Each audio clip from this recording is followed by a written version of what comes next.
여러분, 부활을 믿으십니까? 다시 한번 묻겠습니다. 여러분 진심으로 죽은 자가 다시 살아날 것을 믿으십니까? 부활을 믿는 자에게 최고의 묘비명은 천국에서 만납시다. 천국에서 만납시다입니다. 우리 시간 우리 옆에 있는 분들에게 천국에서 만납시다라고 한번 고백해 보겠습니다. 천국에서 만납시다. 어떤 고난과 역경이 다가와도 다시 천국에서 만날 것을 기대하며 날마다 믿음으로 승리하는 저와 우리 모두가 되기를 바랍니다. 누구나 믿음 생활을 하다 보면 정상에 올라갈 때도 있지만 끝없는 추락을 할 때도 있습니다. 다윗도 그랬고 요나도 그랬고 심지어는 엘리야도 그랬습니다. 예수님과 함께 귀신을 내쫓고 병자들을 치유하고 배고픈 자들을 먹일 때는 믿음의 절정에 서 있는 것 같지만 십자가의 고난의 길을 걸어갈 때는 끝없는 내리막길을 달리는 것과 같습니다. 그래서 그 오랜 시간 신앙생활한 것이 아무런 의미가 없는 것처럼 느껴지고 그 오랜 시간 예수님과 동행한 것도 아무런 의미가 없는 것처럼 느껴질 때가 있습니다. 바로 오늘 본문의 내용이 그렇습니다. 오늘 본문의 제자들이 바로 그렇습니다. 시험에 낙방하고 터덜터덜 집으로 돌아가는 그런 수험생의 심정이라고 할 수 있습니다. 자, 그런데 여기서 궁금한 것은 지금 수많은 제자들이 이 두 사람처럼 낙심하고 집으로 돌아가고 있을 텐데 왜 굳이 이 두 사람에게 예수님이 찾아오셨는가 하는 점입니다. 이름도 잘 모르는, 이름도 잘 알려지지 않은 이 두 제자에게 왜 예수님이 찾아오셨는가 하는 점입니다. 아마도 이 두 사람이 그 수많은 제자들 중에서 가장 슬퍼했기 때문이 아닌가, 가장 마음이 아팠기 때문이 아닌가, 가장 낙심했기 때문이 아닌가라는 생각을 해봅니다. 그 슬픔과 그 아픔과 그 낙심이 오히려 예수님의 마음을 끌어당겼던 것입니다. 이처럼 예수님은 슬퍼하고 낙심하고 아파하는 자들에게 관심이 있습니다. 예수님은 그들을 찾아가십니다. 오늘 부활절을 맞아 이렇게 주회전에 올라오셨는데요. 혹시라도 마음이 아프고 마음이 슬프고 마음이 낙심이 되신다면 하나님께서 더 많은 사랑과 위로로 함께 해주시기를 간절히 바랍니다. 오늘 설교의 제목은 내리막길에서 함께 하시는 하나님, 내리막길에서 함께 하시는 하나님입니다. 여러분이 만일 지금 내리막길 가운데 있다면 우리 하나님이 분명 여러분과 함께 하실 것입니다. 지금 예수님이 바로 여러분 곁에 와 계시다는 것입니다. 주위를 한번 잘 둘러보시고 함께 하시는 예수님을 꼭 만나시기를 바랍니다. 자, 이 시간 우리 다 같이 오늘 본문을 좀 읽어보겠습니다. 본문 13절부터 17절까지 말씀 좀 길지만 함께 읽어보겠습니다. 그날에 그들 중 둘이 예루살렘에서 25리 되는 엠마오라 하는 마을로 가면서 이 모든 된 일을 서로 이야기하더라. 그들이 서로 이야기하며 문의할 때에 예수께서 가까이 이르러 그들과 동행하시나 그들의 눈이 가리어져서 그인 줄 알아보지 못하거늘 예수께서 이르시되 너희가 길 가면서 서로 주고받고 하는 이야기가 무엇이냐 하시니 두 사람이 슬픈 빛을 띠고 머물러 서더라. 여러분 조깅하십니까? 아침이든 밤이든 이 조깅을 하면 참 좋습니다. 혼자 하는 것도 좋지만 둘이 함께 하면 더 좋습니다. 두 사람이 이런저런 이야기하면서 한두 시간 걷다 보면 몸과 마음의 스트레스도 풀리고 또 건강해지지요. 무엇보다 운동하기 싫을 때 함께하면 그 하기 싫은 마음을 조금 이겨낼 수 있습니다. 예루살렘에서 엠마오까지는 약 10km 정도 되는 거리인데요. 지금 본문에 나오는 두 사람은 이렇게 길을 걸으면서 서로의 마음을 나누었을 것입니다. 자, 그런데 재미있는 것은 지금의 상황입니다. 예수님께서 그런 둘 사이에 슬그머니 들어가신 것입니다. 그리고 그들과 함께 길을 걸으십니다. 그들이 하는 대화를 듣고 또 그들에게 질문도 하십니다. 그들과 같은 눈높이에서 함께 대화하는 것이죠. 그들은 이분이 예수님인 줄은 꿈에도 모르고 그것도 모르냐며 예수님에게 핀잔을 주기도 합니다. 그러나 끝까지 예수님은 자신의 신분을 밝히지 않습니다. 여러분, 이것이 바로 예수님의 교육 방식입니다. 그들이 직접 예수님을 알아보게 만드는 것이죠. 스스로 진리에 이르게 하는 것입니다. 그런 지식, 그런 진리가 힘이 있습니다. 그런데 만약 예수님께서 처음부터 내가 예수다, 내가 부활한 예수다 이렇게 밝히시고 가서 전해라, 가서 전도해라 이렇게 하셨다면 어떻게 되었을까요? 아무래도 그 효과가 조금은 미미하게 나타났을 것입니다. 그런데 많은 분들 중에 종종 이러한 직접 계시를 원하는 분들이 계십니다. 보다 더 분명한 사인을, 보다 더 분명한 음성을 원하시는 분들이 있습니다. 하지만 이것은 1차적인 것입니다. 우리가 어떤 게임을 할 때도 힌트가 없을 때 맞추어야 점수가 높습니다. 힌트가 없는 1단계에서 맞추어야 점수가 높지, 힌트가 많은 2단계, 3단계 올라가서 점수를 맞추면 점수가 낮습니다. 영적인 것도 마찬가지입니다. 조금 애매하지만 그럼에도 불구하고 우리가 하나님을 신뢰하며 하나님의 뜻을 알려고 구할 때 그때 점수가 높은 것입니다. 본문 17절을 보시면 이 두 사람은 즐거운 빛이 아니라 슬픈 빛을 띠고 있습니다. 이 모습 보면서 예수님 얼마나 답답하셨을까요? 이미 부활했는데, 이미 역사가 일어났는데 여전히 슬퍼하는, 여전히 불안해하는 이 두 사람 보면서 예수님 얼마나 답답하셨을까요? 하지만 예수님은 서두르지 않습니다. 차근차근 이 두 사람을 진리의 길로 이끕니다. 본문 18절부터 24절까지는 글로바라고 하는 이 제자의 말인데요, 아주 길게 나와 있습니다. 이 내용을 크게 세 가지로 정리할 수 있습니다. 19절, 우리는 예수님이 대단한 능력자인 줄로 알았다. 21절, 우리는 예수님이 우리의 죄를 해결해 주실 줄로 알았다. 24절, 우리는 예수님이 3일 후에 부활하실 줄 알았다. 그런데 우리는 예수님이 그렇게 하지 못했음을 깨달았다. 그래서 실망하고 집으로 돌아가는 중이다. 이것이 바로 글로바가 말하는 내용의 요점입니다. 자, 우리 같으면 이 말을 듣고 어떻게 했을까요? 우리가 예수님이라면 이 말을 듣고 어떻게 했을까요? 글로바의 이마에 꿀밤을 먹이면서 아이고 이놈아, 아이고 이놈아, 왜 이렇게 믿음이 없냐? 네가 그러고도 제자냐? 하면서 내 손과 내 발을 똑똑히 봐라. 아직도 내가 누군지 모르겠느냐? 이렇게 말했을지도 모르겠습니다. 그러나 예수님 어떻게 하십니까? 자, 27절 말씀 함께 읽어보겠습니다.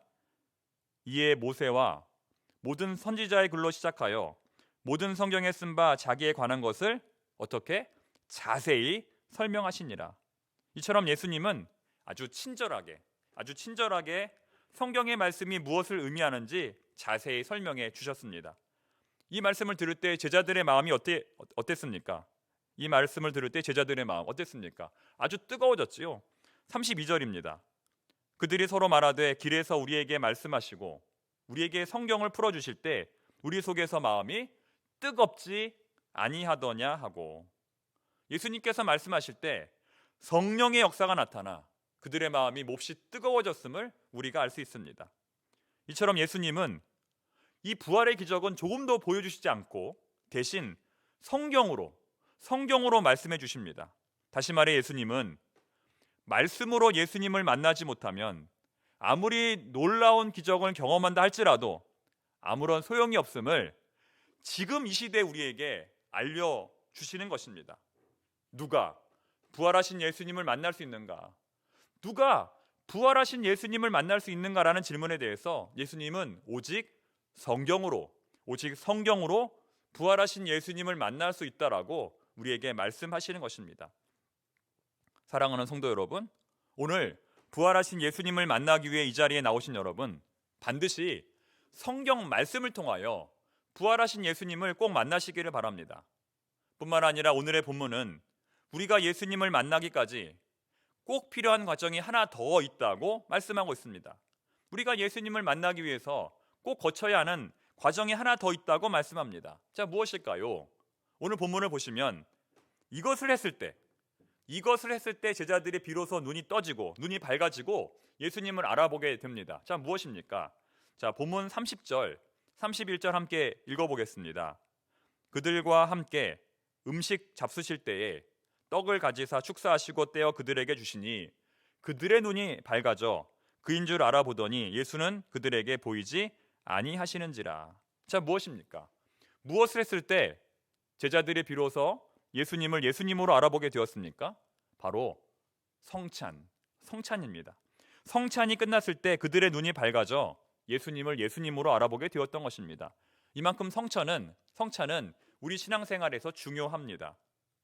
설교가 눈에 보이지 않는 하나님의 말씀이라면 이 성찬은 눈에 보이는 하나님의 말씀인 것이죠. 성경을 보면 오병이어 사건, 또 칠병이어 사건, 그리고 최후의 만찬 사건에 공통적으로 등장하는 이 네 가지의 단어가 있습니다. 네 가지의 동사가 있습니다. 가지사, 축사하시고, 떼어 주시니라고 하는 이 네 가지의 동사입니다. 그런데 그 동사, 이 네 가지 동사가 오늘 본문에도 똑같이 등장하고 있는 것입니다. 이 30절 말씀을 다시 한번 보시면 그들과 함께 음식 잡수실 때의 떡을 가지사, 축사하시고, 떼어 그들에게 주시니, 이렇게 네 가지가 똑같이 등장하는 것입니다. 이와 같이 그들은 이 성찬식을 마쳤을 때 비로소 부활하신 예수님을 만나게 됩니다. 여기서 우리가 꼭 보아야 하는 그림이 하나 있습니다. 렘브란트의 엠마오의 두 제자라고 하는 그림입니다. 이 그림은 렘브란트가 23살 때 그린 작품입니다. 이 그림에는 엠마오의 두 제자가 이 성찬을 마친 직후의 모습이 그려져 있습니다. 오늘 우리 주보에도 인쇄가 되어 있는데요. 예수님께서 엠마오의 두 제자에게 성찬을 베푼 그 직후의 모습이 그려져 있습니다. 자, 어떤 일이 벌어졌을까요? 성찬 직후 두 제자는 바로 앞에 계신 분이 부활하신 예수님임을 알고 깜짝 놀랍니다. 그랬겠지요. 그것도 모르냐고 핀잔을 주었는데 그분이 바로 부활하신 예수님이었던 것입니다. 정말 깜짝 놀랄 일입니다. 그래서 예수님은 그런 제자들의 모습을 보고 껄껄 뒤로 넘어갈 정도로 웃으십니다. 자, 그림 보이십니까? 이 그림의 가장 오른쪽에 계신 분이 예수님입니다. 자, 그리고 이 식탁 정중앙에 있는 제자가 있는데 이 제자는 예수님을 동그란 눈으로 쳐다보고 있습니다. 그리고 또 한 명의 제자가 있는데 그는 어디 있냐면 식탁 아래 무릎을 꿇고 있습니다. 원래는 잘 안 보일 수 있는데 잘 보일 수 있도록 한번 테두리를 그려 넣었습니다. 보이시죠? 그리고 또 하나 재미있는 것은 그 옆에 있는 의자입니다.